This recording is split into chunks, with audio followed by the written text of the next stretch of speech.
I'm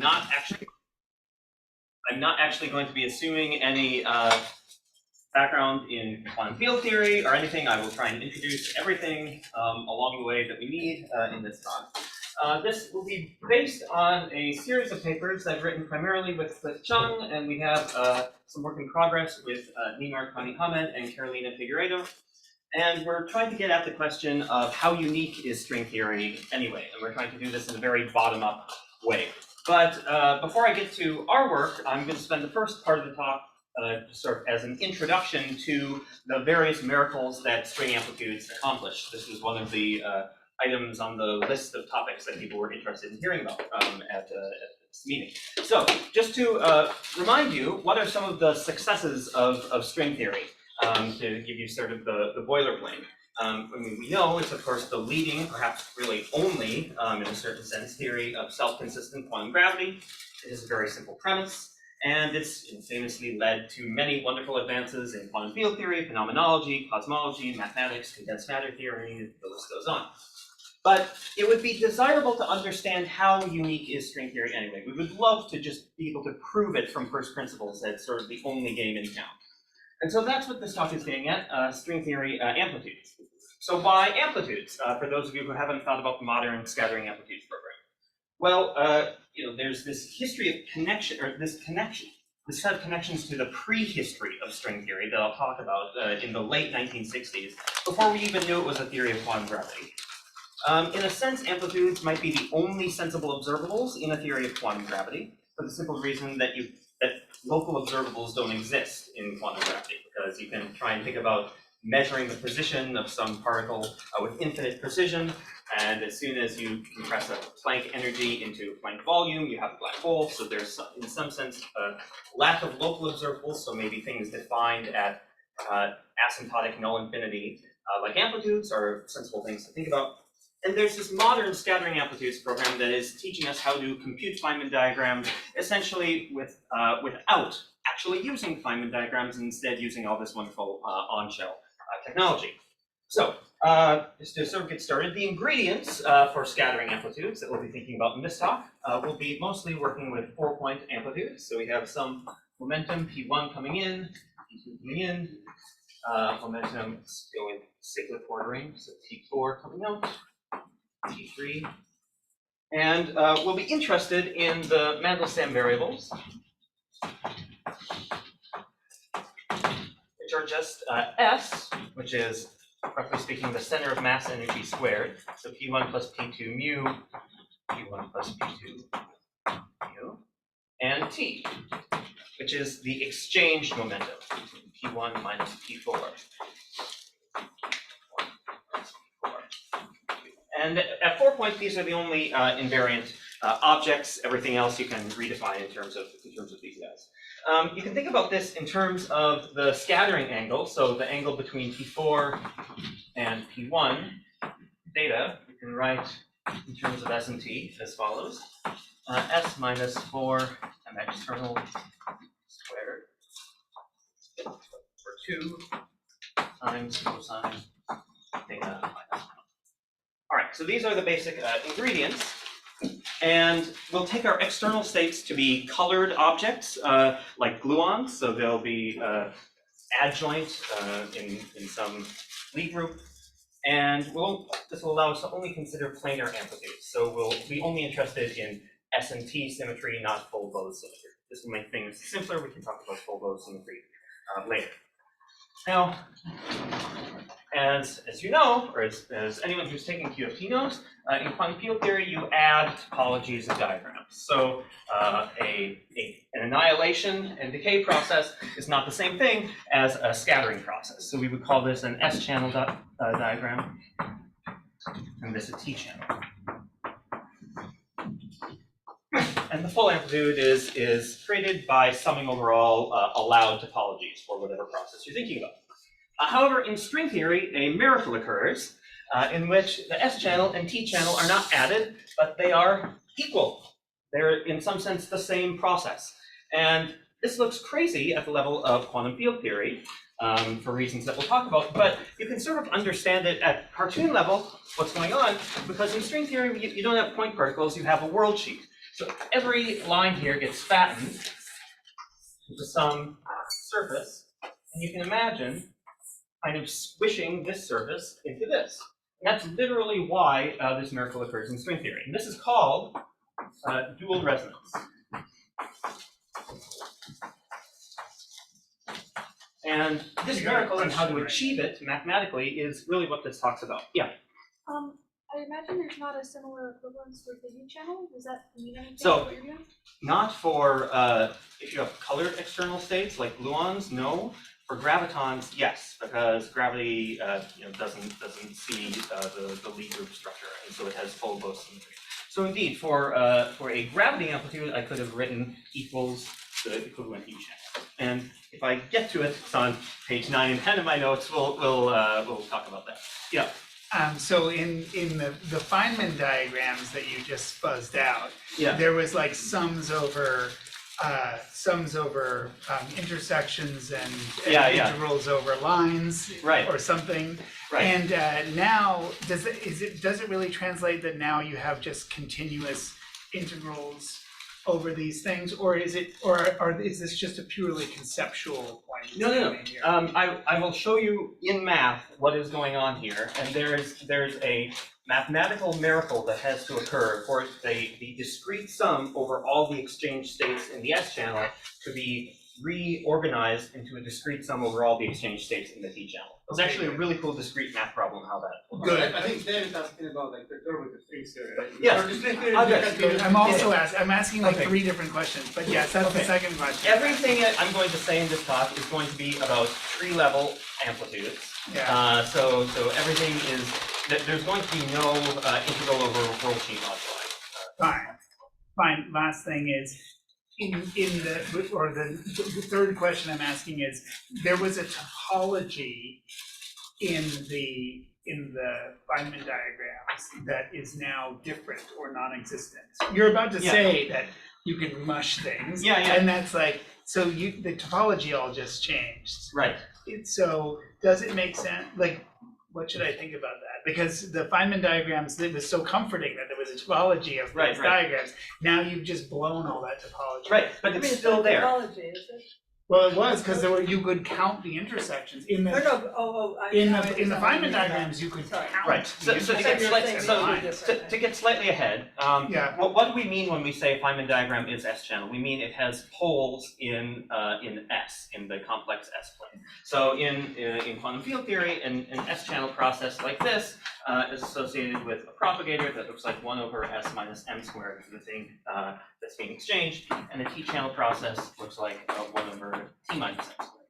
And the reason for these 1 over momentum squared minus mass squared, just for everyone, is if you think about the Lagrangian, you have some kinetic term, box minus m squared, phi, equals interactions, right? This is what you get. This is the output of a Lagrangian, the equations of motion. And so if you try to solve for phi perturbatively, you get a Green's function of 1 over box minus m squared times some interactions. And literally, tree-level amplitudes are nothing more or less than a way of organizing the solution of the perturbative equations of motion. So this is fundamentally why propagators look like this. So I think your question might be, if you have a bunch of 1 over s minus m squareds times maybe some stuff in the numerator associated with interactions, how does that turn into 1 over t minus m squared? It doesn't unless a series of mathematical miracles occur, and that is precisely what string theory is. Good, stay on target. Okay, good. Great question so far. Please interrupt me anytime. So stringy prehistory, because again, we don't want to go from the top down. I don't want to say anything about string theory boundary conditions or algebras of observables or anything. I want to be a particle physicist about this. So recall, in the late 60s, what did we have? We didn't have QCD yet, but we had data. We had lots and lots of mesons, an entire zoo of meson spectra, that apparently lived on lines with m squared proportional to j. Jeffrey Chu and Steve Frauci first noticed this, which is why this gets the name of the Chu-Frauci plot. They plotted j versus m squared and noticed these lines. Okay. The fact that the nuclear mediated interactions were known to be strongly coupled, again, this is before the discovery of asymptotic freedom by David Gross and Frank Wilczek and David Pulitzer, the fact that the nuclear interactions are strongly coupled meant that people were pretty hopeless about applying any perturbative physics. So it seemed like the only game in town was kind of guessing the answer from some very general principles, which is the original version of the bootstrap that's since come back into fashion in a big way. So people wanted to know, okay, what is a sensible amplitude that gives you a bunch of different states that all lie on lines like this? A further data point was... I'm not sure that you mentioned that J is angular momentum. Oh, I'm sorry, In yes. case you didn't. Angular momentum, or spin, of these states and mass squared. Thanks. The other data point that they knew in, say, 1967 was this notion of dual resonance. They didn't understand it at the level of string theory, but just from data, it looked like the S-channel resonances were lining up with the T-channel resonances. And so Dolan, Horn, and Schmidt proposed in 1967 that maybe something like this was happening. And in fact, it was even proposed that maybe all of the states were equally fundamental and reorganizable into each other. This went by the name of nuclear democracy at the time. So by dual resonance, we're meaning like when they do the experiment and they plot, like if we look at like LHC, that they have like S as the x-axis and then count on the y-axis. Right.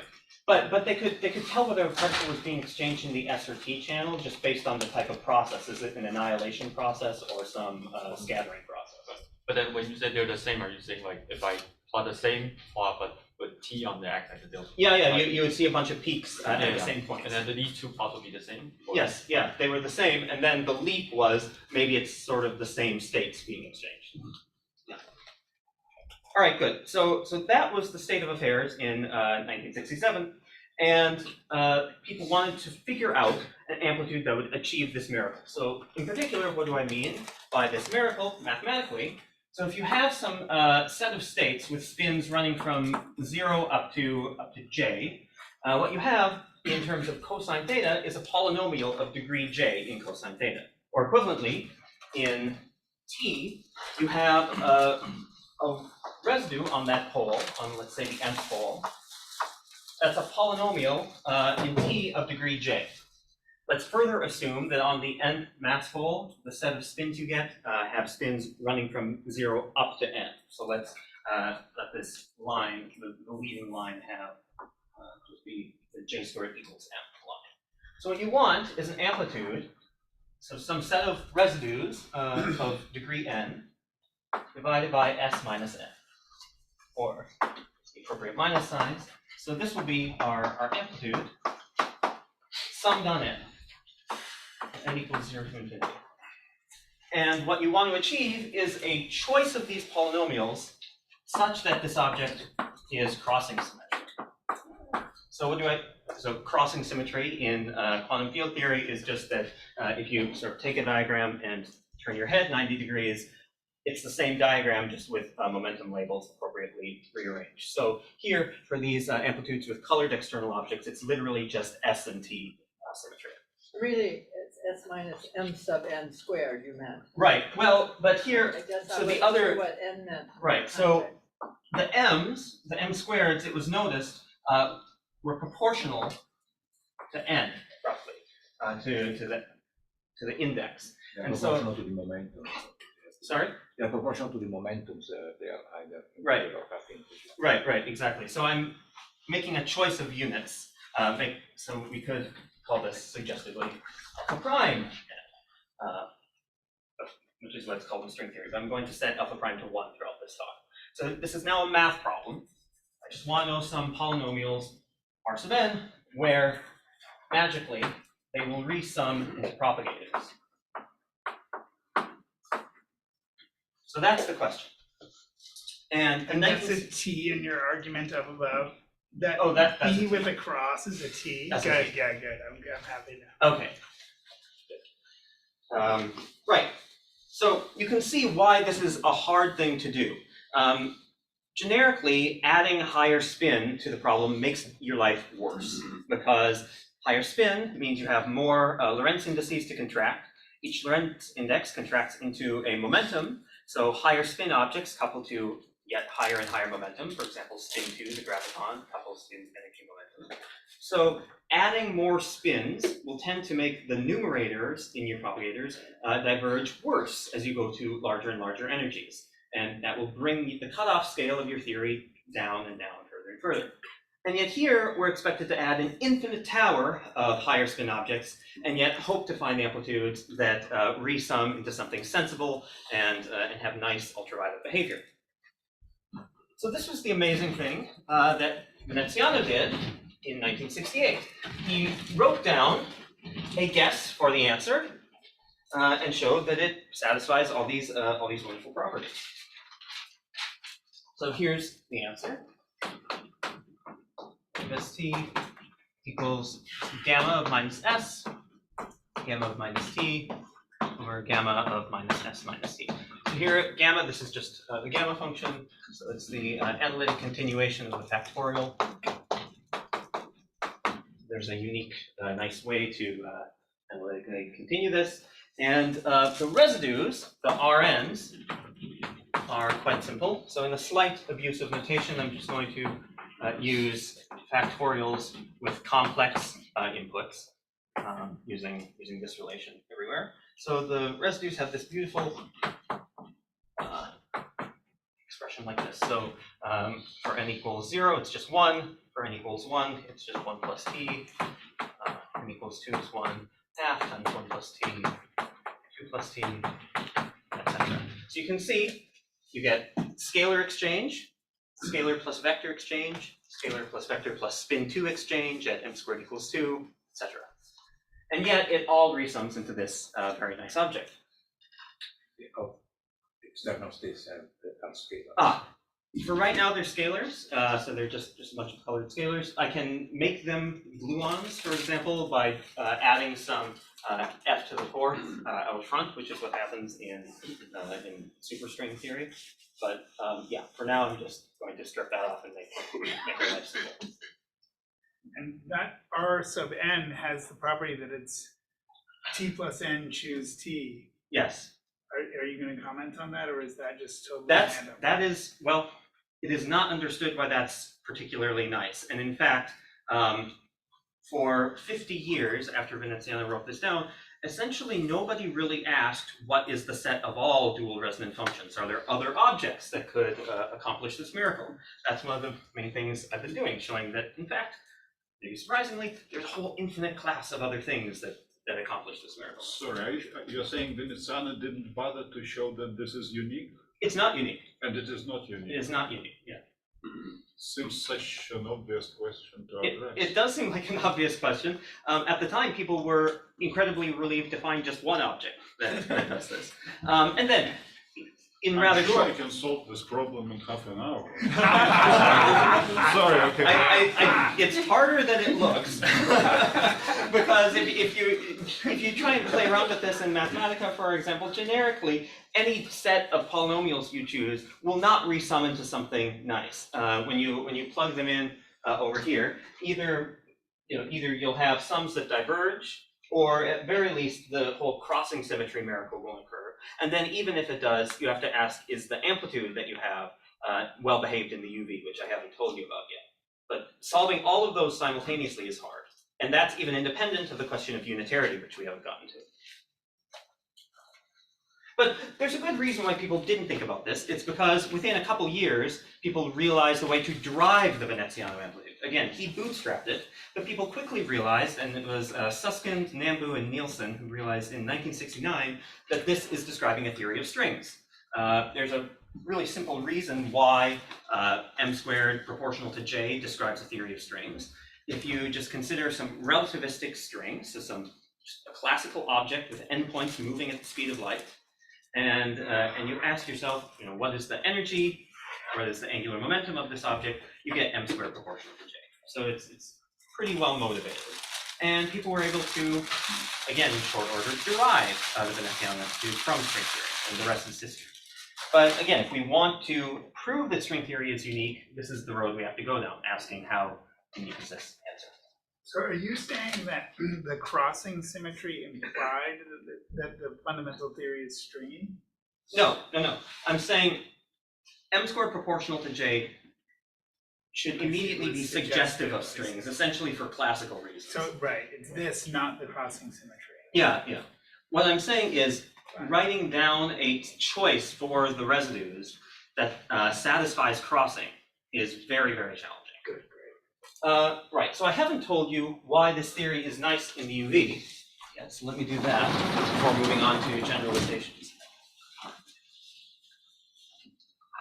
So the claim is that despite the infinite number of higher spin states, the Veneziano amplitude is well behaved in the ultraviolet. So in the Reggie limit, so this means large S, fixed T. You get that the amplitude goes like S to the T. And for physical kinematics, T is negative, so that's just saying that cosine theta is between -1 and 1. So this goes to 0 in the Reggie limit. And that is shocking because, again, you have an infinite number of higher spin states which are typically trying to make your amplitude blow up in this limit. Furthermore, in the hard scattering limit, so what I mean by this is S and the absolute value of T large. I'm sorry, what are you talking about here, about observed theoretical, you say it goes? No, It I'm goes saying- in Veneziano I'm saying amplitude? this Oh, function just satisfies debate the the following function, properties. okay. Yeah. So famously, in the hard scattering limit, the Veneziano amplitude vanishes exponentially. So here the amplitude goes like e to the b of st, where the leading behavior of b is s plus t log s plus t minus s log s minus t log t. And for physical kinematics, this is negative up to subleading directions. So again, the Veneziano amplitude is exponentially soft, which is sort of overkill from what you would maybe want. You would at least want power law softness, though, in UV. So right, so that's the string theory background, and now that I'm about halfway through the talk, I'll begin to tell you about what we've been doing in terms of generalizing all these answers. So one nice thing that we get is we're actually going to recover the gamma gamma over gamma structure of Veneziano quite naturally. So we'll see how string theory follows out very naturally, this fine-tuned structure, but we'll find other options. Right. Okay, so I've erased it now, but what we want to do is choose these infinite classes of polynomials such that we get crossing. And for now, I'm going to still assume the same Chu-Frauchi plot as string theory. So assume the same masses, the same spins, and just ask how uniquely does the set of states determine the dynamics. Later, if we get to it, I'll even allow the masses to shift, but let's keep the masses fixed first. Right, so we again want polynomial residues. So we want R to be, for some choices of lambda mn, the n equals 0 up to n. So some nth degree polynomial. We want high energy softness. So we're going to enforce that the limit of the amplitude as s goes to infinity for some physical values of t vanishes, just like Veneziano. And we're going to enforce crossing. A of s bar t equals a of t comma s. All right, so now a little bit of pretty standard complex analysis is going to enter our lives.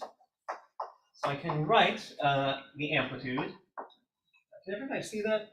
Yeah. Okay, I'm going to write the amplitude as a dispersion relation over itself. So I'm going to do contour integral, a little circle around s prime equals s. S prime will be my variable of integration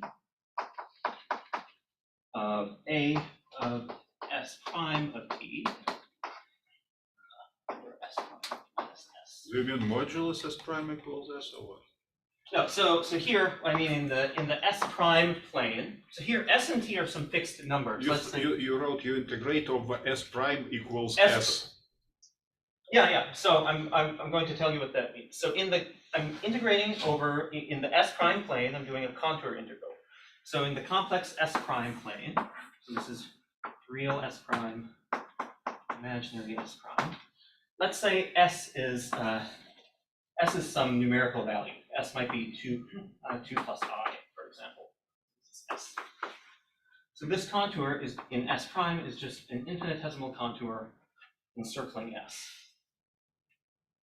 Okay, and I can do that for any choice of S, right? So you can choose S equals. This is just your funny notation. It's infinitesimal circle around S. Yes, yeah. This just means infinitesimal. Yeah.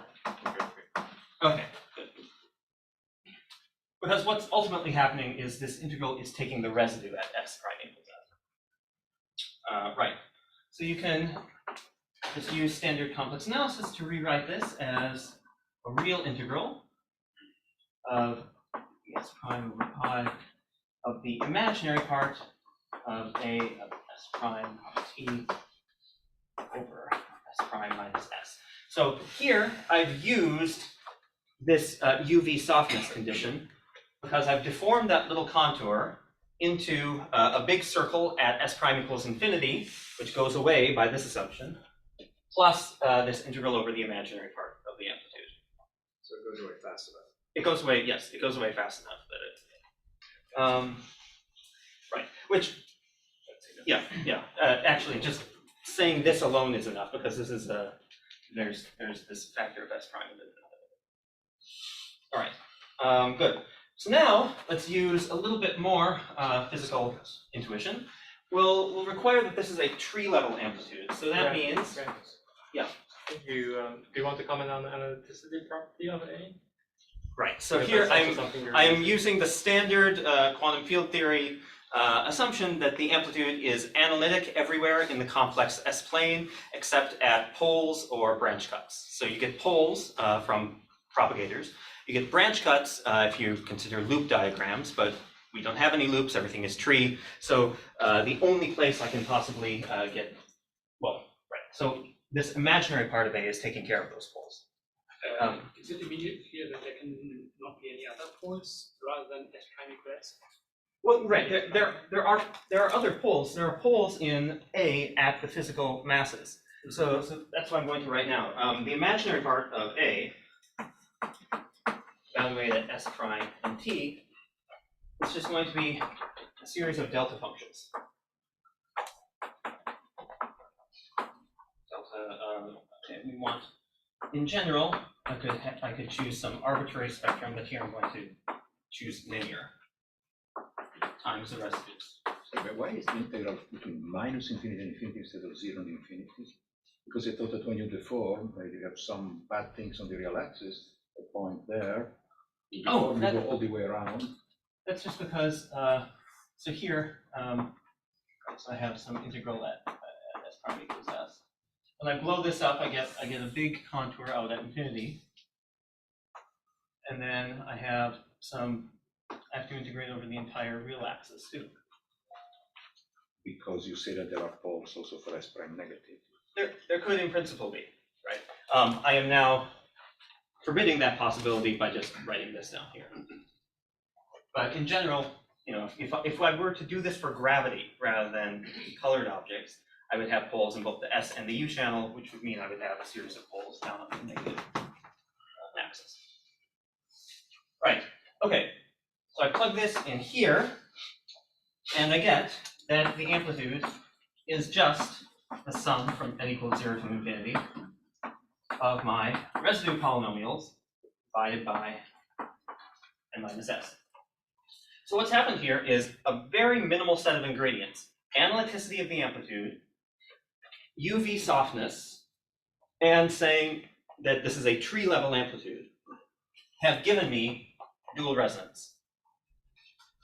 So in other words, whenever you hear people talk about dual resonance being this amazing thing about string theory, you should always just hear what they mean is string theory is very soft in the UV. Its amplitudes go to 0 in the UV. It's literally the same thing.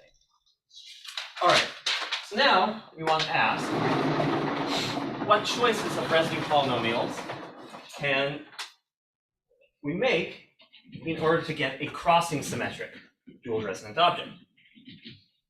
Now, this is a two-variable complex analysis problem. to 0th order approximation. Nobody likes multivariable complex analysis very much. So we're going to turn this into a single variable problem by choosing a judicious choice of kinematics. So what I want to do is choose t equals s minus k, where k is going to be some natural number. Let's call that n. All right. So we're just going to shift s by some integer and call that t and see what we get. So we're evaluating the amplitude at s, comma, s minus k. And to enforce crossing, we have this. Now, using our residue expression for the amplitude, what we get is the following. You can rearrange that sum into a sum from k to infinity of Rn of s minus k minus Rn minus k of s over n minus s equals minus sum from n equals 0 up to k minus 1 of Rn s minus k over n minus s. And what we notice on the right-hand side is that there are no poles at s equals n equal to k or larger. There are no poles at s equals k or larger on this side. So we have to enforce the same on the left-hand side. So what we get is some discrete set of conditions on the residues. Rn evaluated at n minus k equals Rn minus k evaluated at n for k between 1 and n. So we've turned the whole dual resonance crossing string theory miracle into just this nice discrete math problem on the residue polynomials. And so we can ask, what's the general solution for that set of conditions? You can easily find it. So this, I believe, you could do, pretty quickly on your computer. So it's the sum from m equals 0 to n of some coefficients lambda m over n factorial t factorial over t minus m factorial and factorial over n minus m factorial. All right. Already we're seeing factorials come into play, even though we didn't put them in a priori. So maybe this is a hint of where they come from in string theory. But I claim, and you can check this numerically, that for any choice of this infinite set of residue polynomials with this arbitrary set of constants lambda m, as long as you choose those constants such that that sum converges, you will have a crossing symmetric dual resonant object. That What was Veneziano's choice for lambda m? yes, I was just going to tell you that. So I say as long as this converges. Now, roughly speaking, to get it to converge, you can find this by sort of playing with it. Lambda m has to fall off like 1 over m factorial, approximately. If you literally choose lambda m equals 1 over m factorial, you get precisely the Veneziano amplitude back. But there's a lot of other choices you can make that are not exactly 1 over m factorial, which are, from the point of view of the math, just as good. But are you saying this fact was unknown before you? Yes, before February of this year. Huh. Yeah. I was just curious if, so you're imposing crossing in this like natural number shift. Yeah. Is that sufficient to then have it on the whole good, SNT Good. plane? So, strictly speaking, this is a crossing-inspired constraint. This constraint is neither precisely necessary nor precisely sufficient for crossing. Nonetheless, every sum I will write down in this talk will satisfy that constraint and will converge. A priori, that may or may not be the case. There's a lot of fine print. But it's a sort of natural thing to do. You're also assuming polynomial residues, right? I've definitely assumed polynomial residues everywhere, and that's, in some sense, an avatar of locality. If you don't have polynomial residues, let's say you have a residue that looks like 1 over 1 minus t, right? That object has an infinite set of partial waves. So it would be like, rather than exchanging a particle of definite spin, it would be like exchanging a cat or something, some very large, fluffy object that has support on an infinite set of partial waves. Yeah. Grant, so you've been talking about focusing on tree level amplitudes, right? Yes. But I mean, for the example of like meson scattering, aren't like it's a very strong loop theory, so aren't these higher loops and very important wanted to, or is it just? Yes and no. In the real world, they're suppressed by order 1 over n. Like at leading order, I believe there's a whole Simon's collaboration on the QCD string that's having an event here in a couple of weeks, so you should talk to people about that. But at leading order, you can sort of think of it as a bunch of tree-level scattering events. That's why there were these sharp peaks in the spectra that people noticed even back in the 60s. All right, good. So now I'm going to tell you about what if lambda m is not exactly 1 over m factorial, but is kind of sort of like 1 over m factorial. What do you get? So a nice way to parameterize that would be the following. Let's write lambda m equals r factorial over m plus r factorial, where r is just going to be some arbitrary real number. All right. In that case, so for generic lambda m, there are not nice expressions, but we have carefully chosen lambda m that give us expressions that resum. You can write the residues as follows.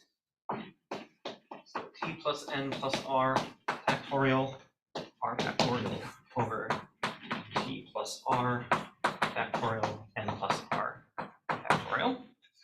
In which case you can plug this into that sum, and using a bunch of identities discovered by 19th century German mathematicians, you get the following object. And I'll define this in a second. So what you get is Veneziano times something, times a 3f2 hypergeometric function. S p r is s minus t plus r, evaluated at 1. So this is a new amplitude that we discovered, and that, again, I claim is entirely dual resonant. It has nice UV behavior. So in the Regge limit, what does this look like? In the Regge limit, it looks like s to the t plus some power law correction, 1 over 1 plus t times s. For large scattering. So again, this was fixed angle scattering. You got that the amplitude goes like e to the b, that exponential term, plus, again, some power law. And in a sense, from quantum field theory, these are more natural, actually, to get in the UV. Quantum field theories don't really give you exponentials. In fact, there's an old theorem by Martin from the 60s that proved that a quantum field theory cannot give you exponential fallout for hard scattering. But string theory violates that because it's not a quantum field theory.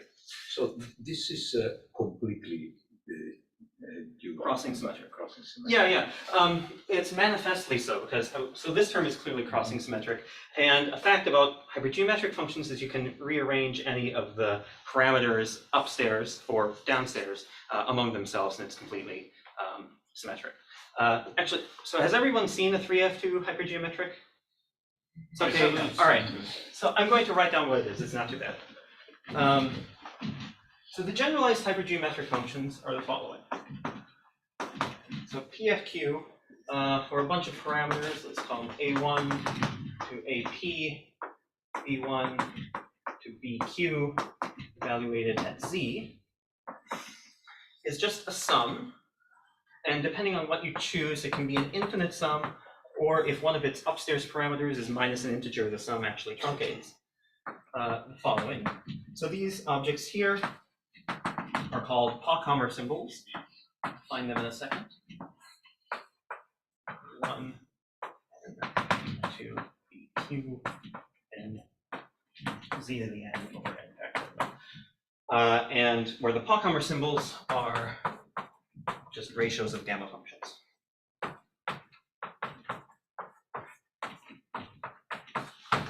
Okay, so they're just some fancy infinite sums that you can define within some radius of convergence, and then you can analytically continue them everywhere. Right, so what about this object? Is this a sensible amplitude? Well, I've told you it's dual resonant. I've told you that it has nice UV behavior. But so far in this talk, I haven't yet said a word about unitarity. which is what I want to come to now. So how about unitarity? So we should be able to take the residues and write them in some partial wave expansion. So in 4 dimensions, you would use the Legendre polynomials. You'd write t in terms of cosine theta and write this as some coefficients, L running from 0 to n, times the Legendre polynomials. But here we'll work in d dimensions, for which the appropriate generalization is the Gegenbauer polynomials. Right, so these ANLs should be non-negative. That is the output of unitarity. And the reason is simple to see. If you have 2 particles coming in, going to some particle with spin L, some coupling GNL, mass is mn squared, and then decaying again, the ANL should go like GNL squared. So if you have some Hermitian Lagrangian describing this process, GNL squared should be positive. So we can check this. We can check if we plug in our set of residue polynomials, do we get a positive expansion on the Gegenbauers? And if so, in what dimensions do we get positive expansions? And doing so is really cool. I'm going to go over here because I want as much room as possible. Yeah. So actually, it's amusing to do this even for string theory. Some interesting history is doing this basic exercise for string amplitudes. You get a very messy alternating sums, and it's kind of a miracle that they all wind up being positive. Actually proving this at the level of the amplitude without using sort of the answer in the back of the book on string theory itself was only done about 1.5 years ago by Nimar Khan-Hamed and collaborators. Before that, the only way we knew that all the partial waves in string theory are non-negative was through the stringy no-ghost theorem, which uses a lot of data about the fundamental theory. It doesn't just use the amplitude. So that's itself very interesting. But if I plot, let's plot in R versus m naught squared. So here what I'm allowing some 0 point. So I'll shift m0 squared by some constant. And we can get this by taking our amplitude and sending s to s minus m0 squared and 0 over t. We'll just make things a bit more interesting. So 0, 1, and 0. So for r equals 0, this is just going to be string theory. And in that case, we'll get an allowed region that depends on dimension. So if m squared, minus 1. If m squared is minus 1, and we're at r equals 0, then the allowed region kind of looks like this. There's some wiggly line, there's some straight line. All this here is okay. And the dimension is d equals 26. So you can actually get the famous d equals 26 of bosonic string theory falling out as just a consequence of unitarity of tree-level amplitudes. Historically, this is not how the critical dimension of string theory was found. It was found by canceling anomalies in a loop diagram, effectively. But even the tree diagram still kind of knows about it. So what is on the y-axis? Oh, this is this R parameter of our hypergeometric amplitudes. So here I'm just plotting what you get. So for r equals 0, the bosonic string lives at this critical point. Similarly, if m naught squared equals 0, you get some, let's see if I draw this nicely. Yeah, okay. For m naught squared equals 0, you get some allowed region where the r equals 0 point sits on the d equals 10 line, which is the superstring, which is the critical dimension of superstring theory. Great, just a question. The way you introduced R looked fairly arbitrary. Yes. Is there some reason why you're focusing on this particular parameter R? Or? Well, because it's actually not terribly arbitrary. Because if I require lambda m to fall off like roughly 1 over m factorial, a way of parameterizing that would be some arbitrary polynomial in m over m factorial. And a way of further parameterizing that would be choosing this r factorial over m plus r factorial, but maybe weighted by mu of r, and then integrated over r with some weighting. right? So now if I pick out a particular value of r, that's our hypergeometric amplitude for fixed r. And so if you want to think about arbitrary choices of lambda m that fall off as 1 over m factorial, you can take our hypergeometric amplitude and sum it over different values of r. Any sum over different values of r will also be a healthy crossing symmetric dual resonant theory. So it's in some sense a nice basis. So with some positivity. Yeah, with some positivity condition on the mu of r, yeah. So it's in some sense the natural basis, yeah. But I mean, really, the point here is that there's open regions of parameter space that are healthy. It's not like there's some magic line or magic point. It's really an open region, which means that this is sort of maximally non-unique in some sense, which means that dual resonance is not enough to uniquely pick out string theory.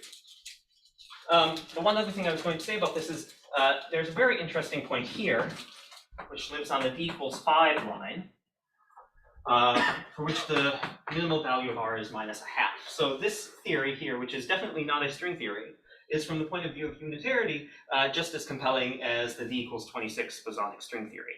So it would be interesting to investigate that more. But, why you restricted m0 to be between -1 and 0? Because that's the mass of the pion, right, or the lowest. Oh, right. Yeah. I haven't restricted it. You can allow for arbitrarily negative m0 squared, but you might have to go to quite large dimensions to do so. What about positive? Because we are more. Oh yeah, you can have m0 squared positive. There's a boundary at a third, but that boundary is actually just requiring that the first intermediate state is producible on shell. It's a kinematic condition less than a unitarity condition. You can't see that from the partial waves. It's an artifact of looking at the 4-point partial waves, but if you do higher point factorization. So could you have an amplitude that's cross-symmetric where m0 square is positive, the pion, Yes. and in d equal to 4? Yeah. Because that was Right, that's phenomenologically much more interesting. blob shape. Yes, yes, you can indeed do that. Yeah, so now I want to let's see. Got only about 5 minutes left. Now I want to tell you about how even the spectrum of string theory is not all that sacred. But in fact, You have more than 5 minutes. Oh, great. Good. I want to tell you about how we can even allow for an arbitrary spectrum. Yeah. Sorry, just a quick question on the spot. You said that the equals 5 line, you were certain, like, you sounded certain it's not a string theory. How do you know? Oh, because it's not a cousin of the Veneziano amplitude. So anything at r equals 0 on this line, the amplitude is just gamma gamma over gamma of something. Anything off of this line, that 3f2 hypergeometric term turns on. Which means it just doesn't, I just mean it's not a Veneziano amplitude. Okay. One thing I should add is, one way of sort of suggesting where that 3f2 might come from is if you take the 5-point string amplitude and then fix its kinematics in an interesting way. So the 5-point string amplitude has the following kinematic invariants: S12, S23, S34, S45, and S51. So you have 5 independent Mandelstams rather than 2.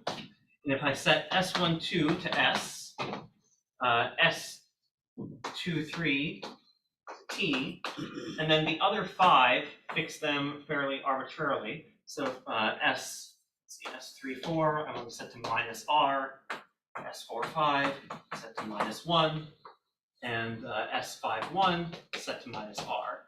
If I do this, so picking by fiat, taking the 5-point string, fixing some of its kinematics, but allowing just enough freedom so that it kind of looks like a 4-point object, you get precisely that 3f2 hypergeometric amplitude. What that means physically, we don't know, because doing this formal identification of kinematics doesn't correspond to, say, taking the momentum of particle number 5 and fixing it to a constant. It's something weirder than that. But that's sort of an interesting and suggestive observation about where this might be coming from. Right, okay, so now we're going to try an entirely different approach to freeing the spectrum from the tyranny of linearity. So you could ask, is it possible with a nonlinear spectrum say, you know, whatever your favorite sequence of numbers is, the periodic table or the primes or anything, is it possible to get a dual resonant amplitude for that spectrum? Received wisdom would tell you no. It was supposed to be the case that the linear Reggie trajectory was somehow really important for all of the mathematical miracles that string amplitudes accomplish. That turns out to just not be the case. So as a simple example, let me just define the Veneziano amplitude as AV of S and T, because this will be kind of the mathematical atom that we'll use for everything that follows. Let's say you wanted a quite nonlinear spectrum. Let's say you wanted Mn squared to be quadratic, like you might find in a Kaluza-Klein model. So n plus some shift squared. One simple way you might accomplish that is the following. So take the Veneziano amplitude and do something to its kinematics. Minus delta plus root s. Minus delta plus root t. So I'm going to evaluate not at s and t, but at quite different kinematics. Now, doing this is sort of silly because this gives you branch cuts. You've ruined the analytic structure of the amplitude. What can you do to fix that? Well, you can add in those branch cuts with minus signs. Same thing with minus delta minus root t.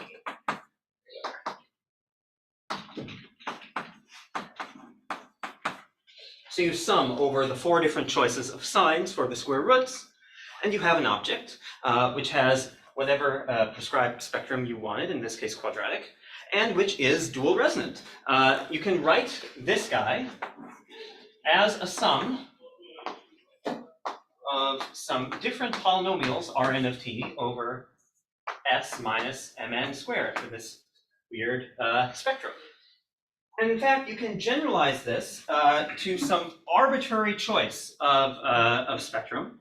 If you want to specify, say, the first 100 states or whatever you want, any finite number of states, all you need to do is pick some polynomial of very, very high degree, plug in for s and t the roots of that polynomial, and then sum on both s and t over all the different roots. So if you have a polynomial of degree h, you have to do a sum with h squared terms, and you are guaranteed in doing that to get an object that will be just as analytic as Veneziano, so it will have only poles at the physical masses.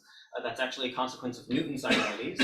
And for certain choices of polynomial, you are guaranteed to get an amplitude that is indeed dual resonant. So there are some conditions on the polynomials that relate to control theory that we go through in the paper, which I won't have time to go through right now.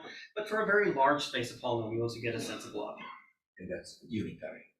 You can check, as for Veneziano, you have to sort of check unitarity in post, but indeed there is an open space of parameters that satisfies partial wave unitarity. Just a general question. When you say that the spectrum is that's the spectrum for what's called the leading trajectory? Oh, so no. You know, there are also. So what's happening is all of the Reggie trajectories are moving.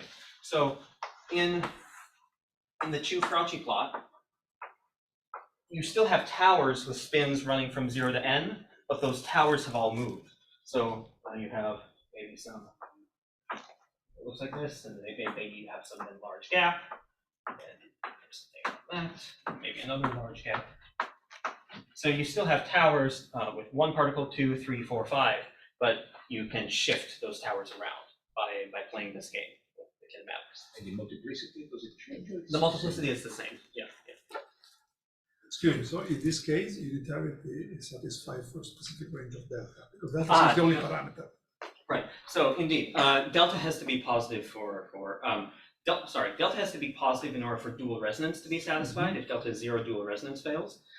This model was a toy though, because this is actually not unitary for any choices of delta. Okay. However, there are other simple polynomials aside from just x squared, whose roots do give you something unitary. Yeah, that's right. Roughly speaking, to get unitarity, you need to choose spectra that asymptote to linear. They can do whatever you want for some finite range, but we know of no examples that are unitary that do not asymptote to linear. Do CFT imposes some constraints and then the equations of motion that the states have to satisfy if they want to do basically a super string theory? Right. We're trying not to assume anything about a CFT. We're using no information about that because we don't want to even assume that this is describing a string theory a priori. We're just trying to ask what is the set of all dual resonant amplitudes. You might care about this again if you care about the QCD string, for example, and you want to write down some dual resonant representation of the QCD string, and you want to actually literally input PDG data for the masses. There are reasons why that's hard, but that might be motivation. The other thing I want to add about this is that this way of doing things generalizes naturally to higher point scattering. So you could take the 5-point, 6-point, 10-point string amplitude and do this same exercise on each of the independent Mandel stems separately, and you get automatically a dual resonant n-point amplitude. That's really important because if you believe that this is describing some underlying theory, you have to have a way of writing down all the amplitudes in the theory. Now, checking unitarity for n-point is hard because at, let's say, even 5-point, it's not just a matter of taking the residues and breaking them up into some Legendre polynomials. Instead, what you have to do is the full factorization problem, where you take the 5-point amplitude and you write it in terms of some intermediate 3-point amplitudes. And you can see by just compiling a dictionary of all possible 3-point amplitudes and floating all the couplings whether there's some choice that reproduces precisely the residues that this sort of bespoke amplitude construction gives you. And that's one of the things we're doing with Nima and his student Carolina right now, is actually reading off the data for the factorization problem. That's actually not been done even for string theory. If you asked what is the 3-point coupling in string theory among 3 spin 10 states, for example, that is data about the theory that is not known. And we can now read that off using some new mathematical technology we've been developing. So that's been really exciting. So in principle, it's a simple OP calculation. Right. But yeah, doing this from the amplitudes alone is yeah. I have a related question. So it's related to your comment about the 5-point function. So have you thought about, so I guess in that context, you may have thought about the case of 4-point amplitudes where some of the massive particles on the zero net. Right, good. So and constraint from unitarity. Right. That is equivalent to checking unitarity for all the n-point amplitudes with all massless guys on the external legs. And the latter way of doing things is easier than doing just 4-point, but with excited states externally. But you have to look at n. Yeah, you have to go up quite high. Yeah. If you've kind of gotten to the end, yeah. The question I wanted to ask is sort of what's it good for? One thing that looks like it, I mean, obviously it's interesting to know if it's the fixed angle power law behavior is nice. Yeah. Are there other aspects that you I mean, sort of what do you think about it from that perspective? Well, right. So it's interesting because we came into this wanting to prove that string theory was unique and instead have in a sense an embarrassment of riches, and that we have all these objects that do all the same thing. So one thing that we're thinking about is what are extra constraints we can put on this. If we want to somehow get uniquely string theory out, there must be some other conditions that we have to invoke that these objects fail. So we've been thinking about that. One interesting thing about string amplitudes is, in addition to the poles, they have some interesting structures of their zeros, where the amplitude vanishes at certain special kinematics.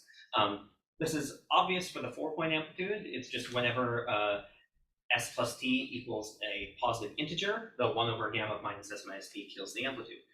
That observation generalizes to n-point. There are choices of integer kinematics where all the amplitude will magically vanish, and we're trying to figure out if that can uniquely land us on the string, and if so, why, what is motivating those zeros. So that's one thing.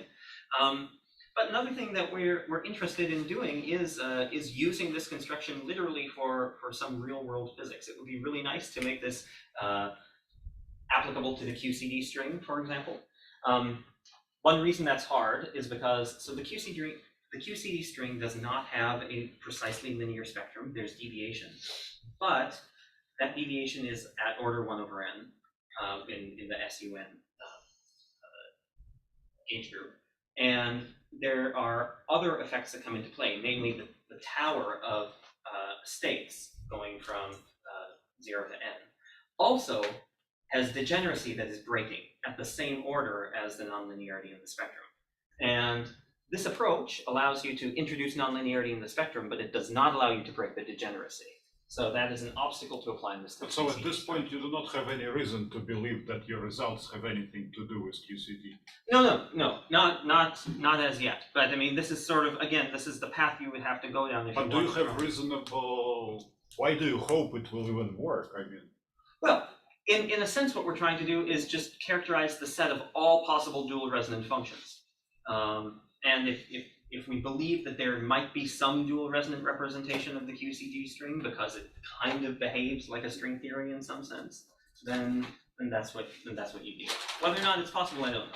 I mean, I'm really interested in this more from a fundamental perspective because I'm interested in seeing if what is the set of objects that can be quantum gravity.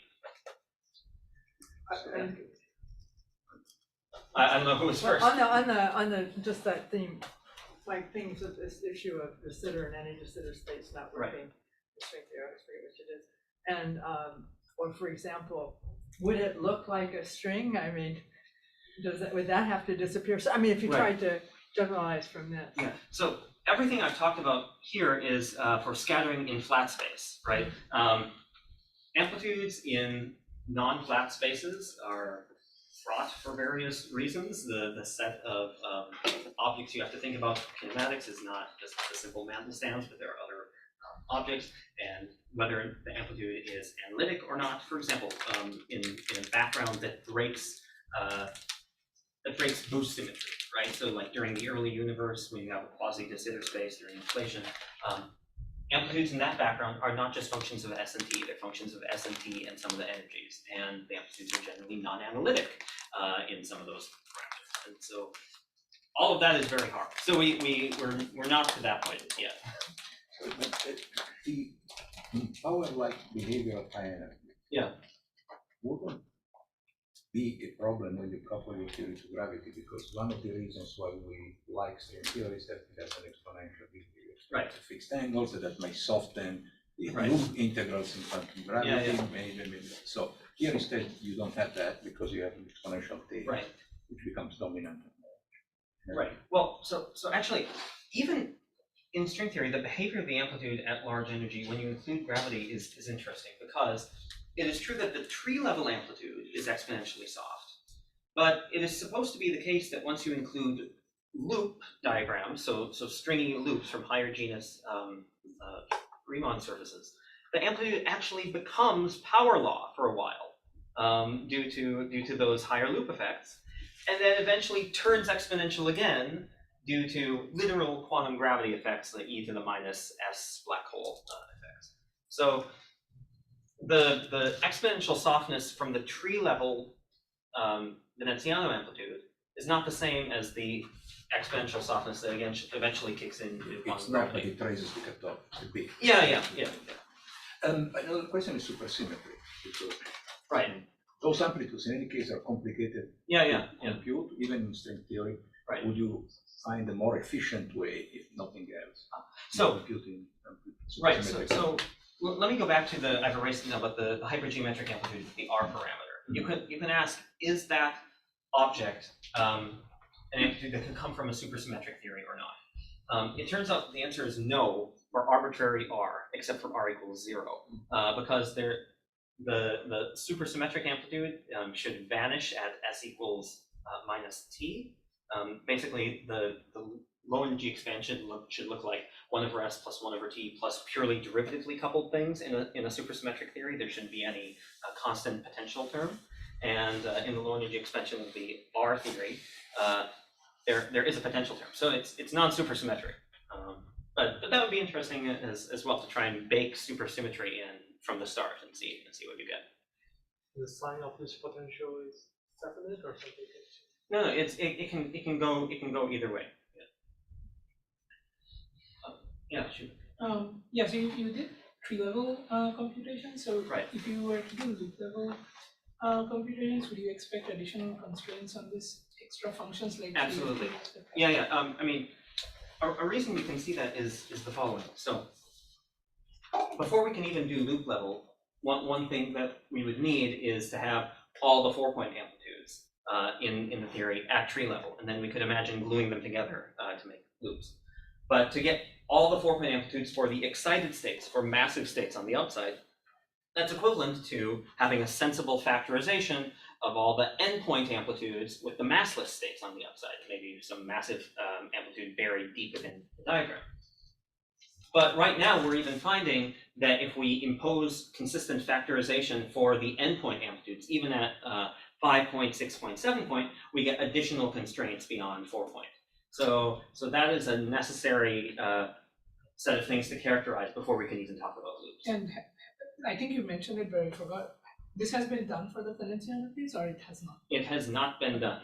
Like the explicit factorization at the level of the amplitude has not been done for Valenciano. In fact, I mean, before now, even writing down, so I wrote down earlier in this talk the explicit dual resonant representation of the Valenciano amplitude at 4-point, in the sense that I gave you the explicit polynomials where you could write it as a sum over just the S channel. Doing that same exercise for 5-point has not been done for Veneziano, except in some of my notes from 2 weeks ago. But yeah, so this should be done in string theory. Yeah, fine. Let's thank you.